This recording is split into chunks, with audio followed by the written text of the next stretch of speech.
Well, hello everyone. It's great to be here with you today.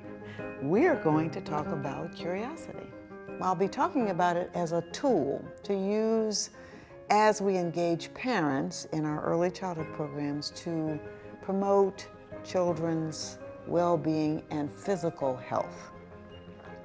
So your curiosity about what parents want to accomplish with their children will be part of our focus. Your curiosity about their underlying values and beliefs will be part of the focus. But in general, we're really just talking about your sense of wonder, engaging your sense of wonder about things you need to know more about. So let's begin by my telling you a story about my curiosity when I was working with young children. I worked for many years in a program that placed a high value on focusing on children and families' cultural backgrounds.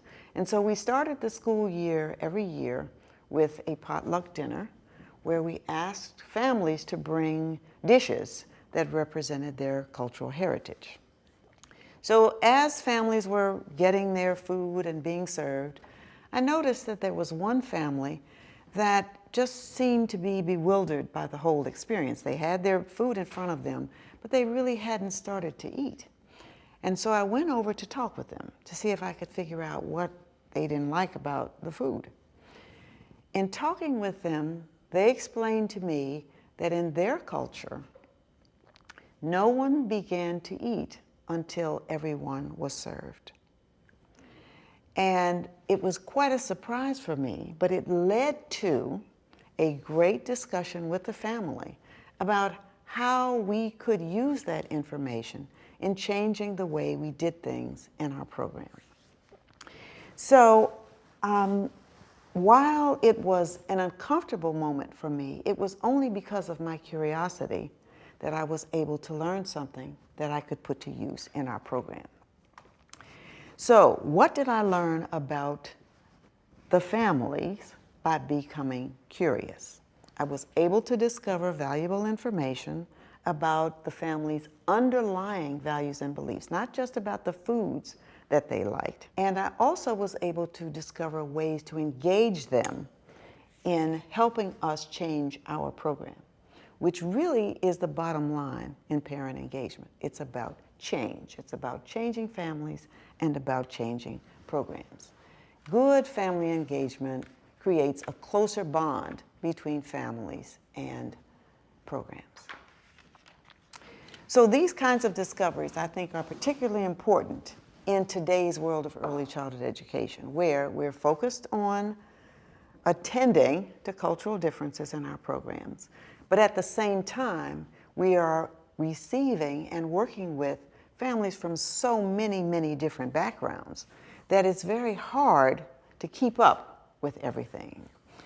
I think that although we do everything we can, we read, we do reading, we talk with our experts in the field, it's really challenging to read enough to learn about all the family values and beliefs of the participants in our program.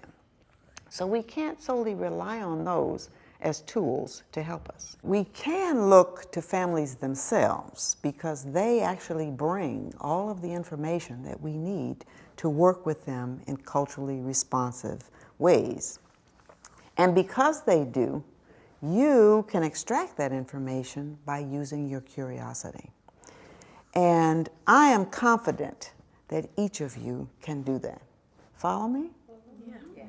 Good. I'm a family child care provider and I support family involvement in my program. And I do respect and get respect back from them because I do run a program where we respect each other to understand each other's cultural background. But I never dealt with the health issue, how to bring that into my program. So do you have any suggestion? Well, you're not alone because we've done a lot of work in early childhood to be culturally sensitive, but it tends to focus on children's learning in the cognitive domains. we just haven't given as much thought to this whole area of children's health and nutrition and food. So we have had much less to say. You can't depend on the literature to provide you a lot of help. But we know that just as we have cultural values around children's cognitive behavior, we have cultural values around food and nutrition. Different cultural groups have different beliefs about what it means to be healthy. Different cultural groups have different health messages and messengers. And families look to different places to learn things about how to be healthy. Some families, for example, value traditional wisdom. They look to their elders for health advice. Others look to professionals. They want to go to doctors or nutritionists. And so there's a lot of cultural variation around these issues. Just as we recognize that parents are a child's first teacher, we must remember that parents are a child's first nurse, first safety officer, yes, and first guide to the world of health and food, healthy food habits. I am sure that some of you have given some thought to this issue of cultural differences in health and nutrition as you have engaged with parents in your program. Can anyone share an example of the kinds of things that you do? We take the children in a field trip to the market or the stores, international store, and we talk about the different kind of food, fruits and vegetables that the people eat around the world. And they love the fact because they are able to touch the fruit, smell it, see the colors, and they are amazed to see that there's so much variety that they didn't know before. Great example. Anyone else? Food is very important, connecting with families, as we all know. I share my recipes with my families, tell them, because I'm also from a diverse family background. So when the families come into my program, I ask them about their cultural background and their liking of foods or the holidays they celebrate. So we do share recipes, and we do cook together at home and invite families over to come and join us. Beautiful. Beautiful. That's one of the advantages of family childcare. You have food experiences. You have a kitchen there where you can actually share with the kids. Those are great examples, but I want you to think back to the story that I told, because the elements of culture that I emphasized there were not just the surface features. Surface features being things like the different kinds of foods people eat. The example I shared focused on a family's underlying values and beliefs. And those are the beliefs that reside in what we call the deep structure of culture. Those values and beliefs have very powerful influences on how people behave. And uncovering those, in my view, is where your curiosity becomes a vital tool. What you've just said, I've struggled with for a long time. I know there's a lot of culture beyond the surface and beliefs and values, but I have trouble accessing it. So are you saying that I need to ask questions and be curious, right? Well, not exactly, not entirely just asking questions. I'm saying, though, that you have to work to discover and learn about cultural rules and values, and that you have to use multiple tools. Curiosity is just one, because the rules of culture are not written on people's foreheads. So much about culture is implicit in how we behave. And we act according to those rules, even though we can't really describe them. The best example I use with teachers of young children is children learn how to talk, and they're proficient in language, but they don't know the rules of language. They can't diagram a sentence, okay? So you can use cultural rules and behave according to them without really knowing what they are and without being able to describe them in words. So at the same time, we allow our curiosity to help us open inquiries with families. We also have to go to the literature, because the literature things that have been written by professional or expert cultural informants are helpful as well. So for example, it's important to read about cultural values of groups. So Mexican Americans, for example, are a collective culture rather than European American, people of European American ancestry who are more individualistic. And it's helpful to know that. But often people fear that reading about groups and what their traits are projects stereotypes. And we don't want to use stereotypes in our work with families. We don't want to believe stereotypes. We don't want to perpetuate them because we believe they're harmful.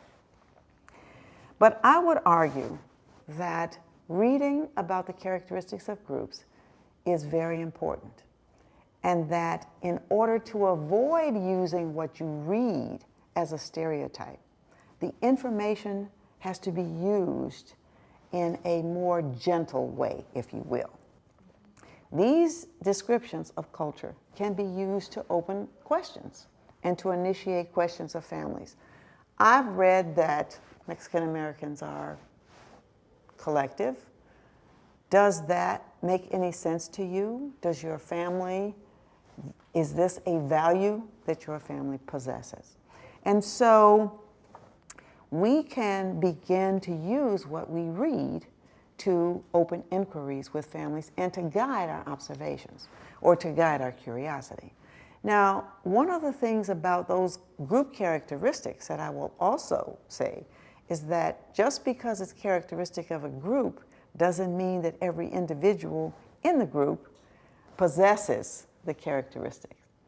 Culture is a collection of shared values and beliefs, but not everybody shares those values and beliefs in the same way. It can be well learned by some and not so well learned by others.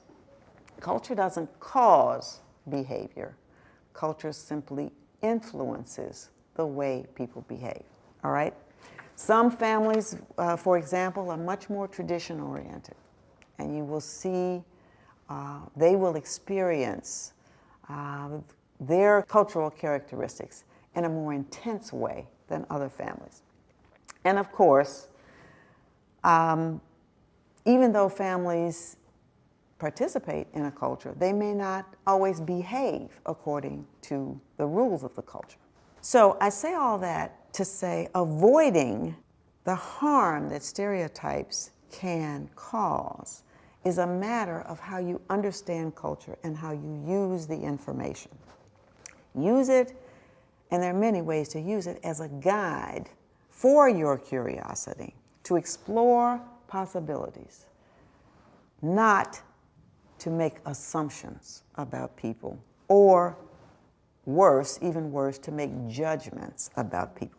Let's say you work with Korean families and you've learned something that you think is a stereotype, okay?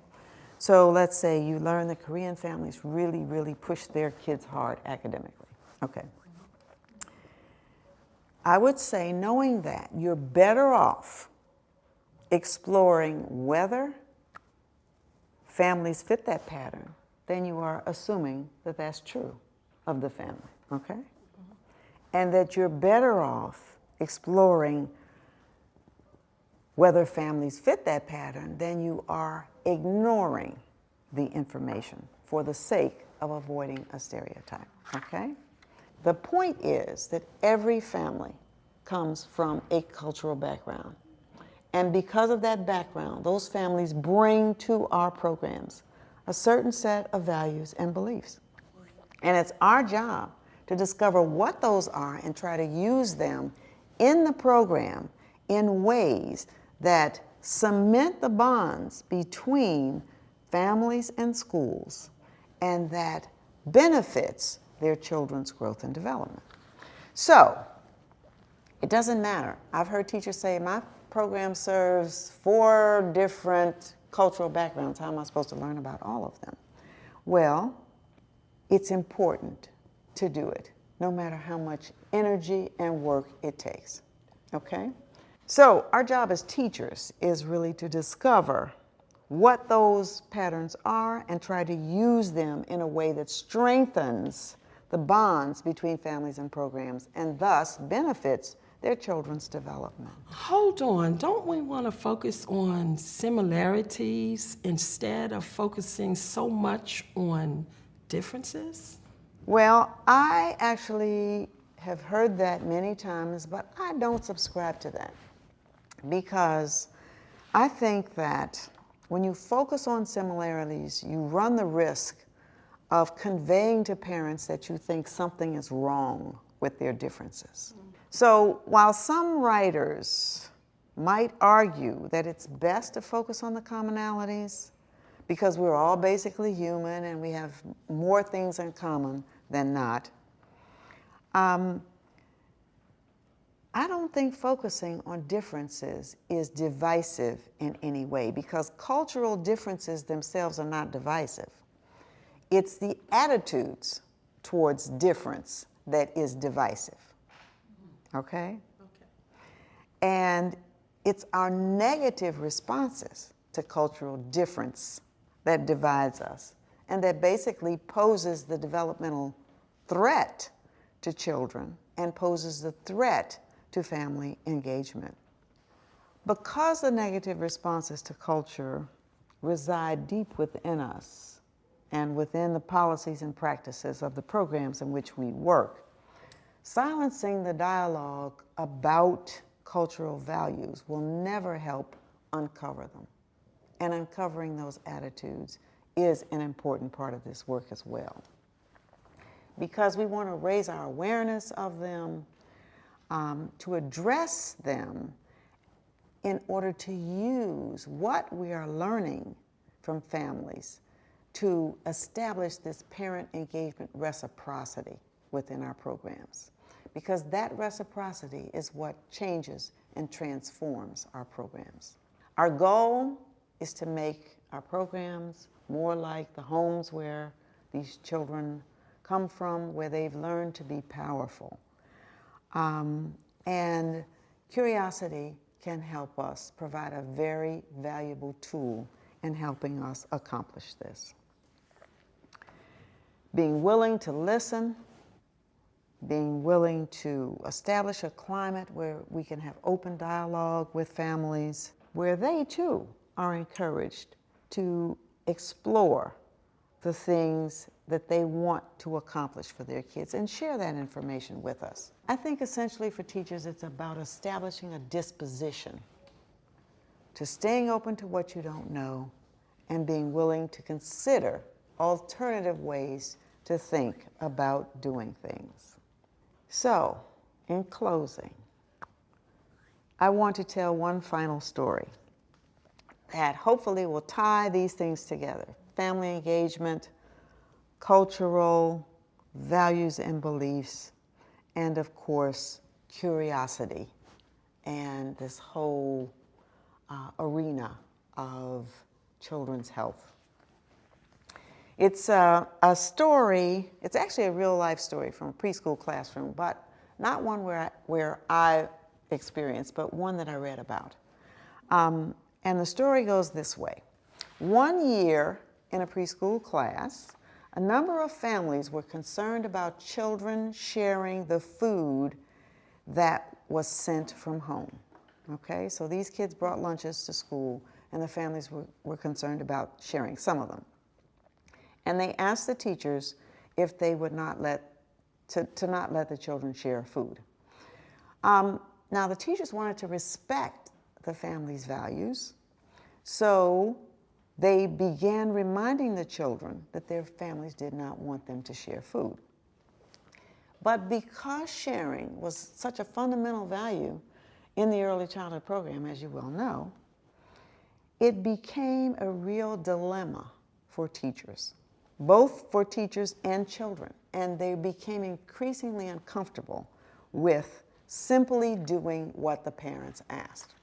So, I want you to think about the different ways that teachers might respond and what about this situation would make you curious about the requests that parents are making. I'd wonder if it was about food preparation or cleanliness.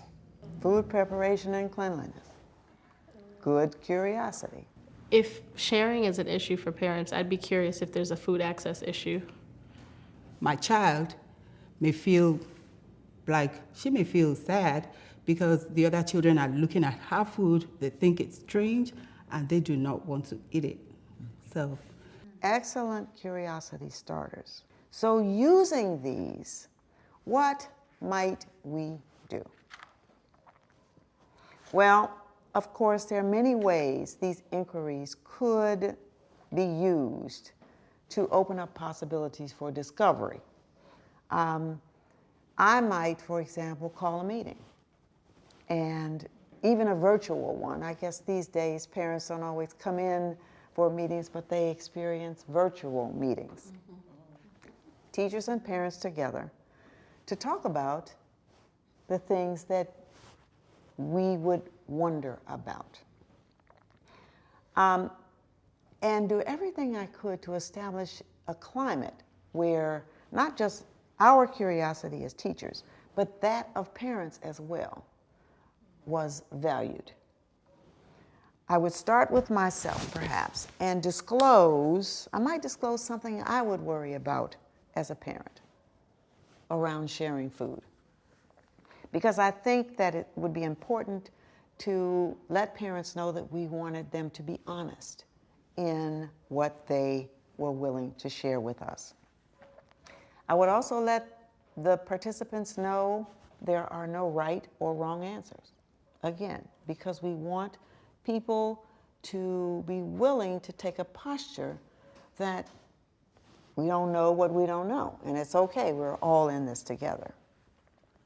But I would also introduce the topic of cultural difference and perhaps give an example of where cultural beliefs around food sharing might differ among families. I think that I would then encourage everyone to strategize solutions and decide on a way to change the way we do things in the program, even just on a temporary basis, to see what happens. Let them know, and this is a fundamental part of good family engagement, let families know that we're willing to change our program. We're just not going to always do it the way we think it should be done, right? Because it empowers them to participate, to form closer bonds, if we are willing to change.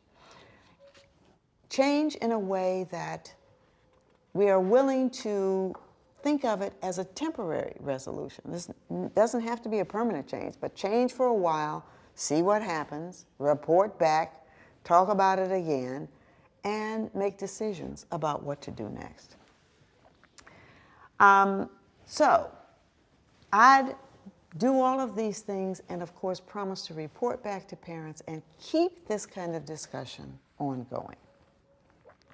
So people ask, when I have told this story before, they said, so what did they do? What did the teachers really do? Well,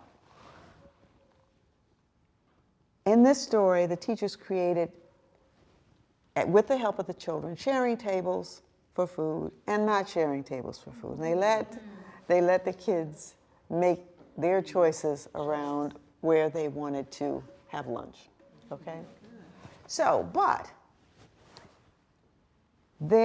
as far as solutions or possibilities for solutions, there are as many possibilities as there are early childhood programs across the country. There's no one right solution. Because more important than the solution is the action of participation between the children, the families, the teachers, okay? It is the action of engagement in addressing and identifying a problem and crafting a solution. That is what we're about as teachers, always, with children and with families. And the cornerstone of that kind of reciprocity in programs is honoring the beliefs, desires, and wishes of the participants, because it builds the kind of bonds we need to provide healthy and strong environments for children. So get busy, put your curiosity to work, because I'm confident that you can do it and that you will be a smashing success.